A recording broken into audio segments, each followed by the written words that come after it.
வணக்கம்ங்க. உங்கள் மீனாட்சி ராமசாமியான நான் மீண்டும் உங்களுக்காக ஒரு கதை சொல்ல வந்திருக்கிறேன். கதையின் தலைப்பு கலகமூட்டும் கலியபெருமாள். கதைக்குள்ளே போகலாம் வாங்க. அது ஒரு கிராமத்து டீ கடை.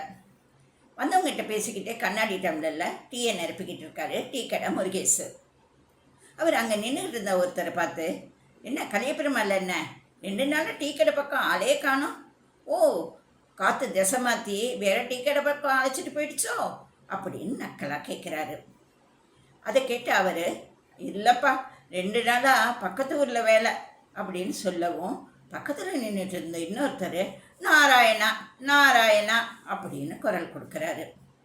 உடனே அதை திரும்பி பார்த்த நம்ம முருகேசு, என்ன ஜேம்ஸ் அண்ணா, உங்கள் சாமியே மாற்றிட்டீங்க, நாராயணனை கூப்பிட்றீங்க அப்படின்னு கேட்கவும், அவசரமாக சிலுவை போட்டுக்கிட்ட ஜேம்ஸு, ஐயோ அதை ஏன் கேட்குற, நம்ம ஊர் நாரதர் இங்கே வந்திருக்காருல்ல, அதான் பின்னணி குரல் கொடுத்தேன் அப்படின்னு சொல்கிறாரு.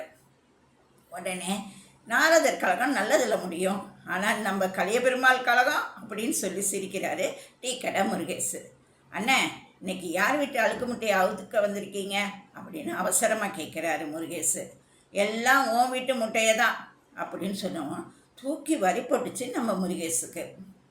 என்னென்ன சொல்கிறீங்க அப்படின்னு கேட்கவும், ஆமாப்பா, உங்கள் ஆத்தா சாவரத்துக்கு முன்னாடி ஒப்பாரி வச்சு ஊரையே கூப்பிட்டுச்சே, அதோட 8 பவுன் சங்கிலி அன்னமுகப்பு போட்டதை காணும்னு, அந்த சங்கிலி இப்போ உன் தங்கச்சி கழுத்தில் தொங்கிக்கிட்டு இருக்கு. அதான்ப்பா ஓடி போய் கல்யாணம் பண்ணிக்கிச்சே உன் தங்கச்சி விசாலம், அது கழுத்தில், அதை நான் பார்த்தேன் அப்படின்னு சொல்லிட்டு, சரி நான் வந்த வேலை முடிஞ்சிருச்சு, நான் போயிட்டு வரேன் அப்படின்னு கிளம்புறாரு கலியபெருமாள். உடனே, அண்ணன் அண்ணன் அண்ணன் என்னென்ன இப்படி திடீர்னு விஷயத்த சொல்லிட்டு போகிறீங்களே, அந்த ஓடுகால் எங்கே இருக்கா, அவளை 4 உதச்ச அந்த சங்கிலியை வாங்க வேண்டாமா அப்படின்னு பின்னாடியே போய் கையை பிடிக்கிறாரு நம்ம முருகேசு. உடனே அவர் சொல்கிறாரு, கடையை மூடிட்டு வா, நானே உன்னை அழைச்சிட்டு போகிறேன், அதை விட எனக்கு என்னப்பா வேலை அப்படின்னு சொல்லி கலகமூட்டும் கலியபெருமாள் நம்ம முருகேசனை கூட்டிக்கிட்டு அடுத்த ஊருக்கு போகிறாருங்க. போய் ஒரு நேராக போய் ஒரு டீ கடைக்கிட்ட நிறுத்துறாரு. அண்ணா டீ வேணுமா அப்படின்னு கேட்குறாரு முருகேசு.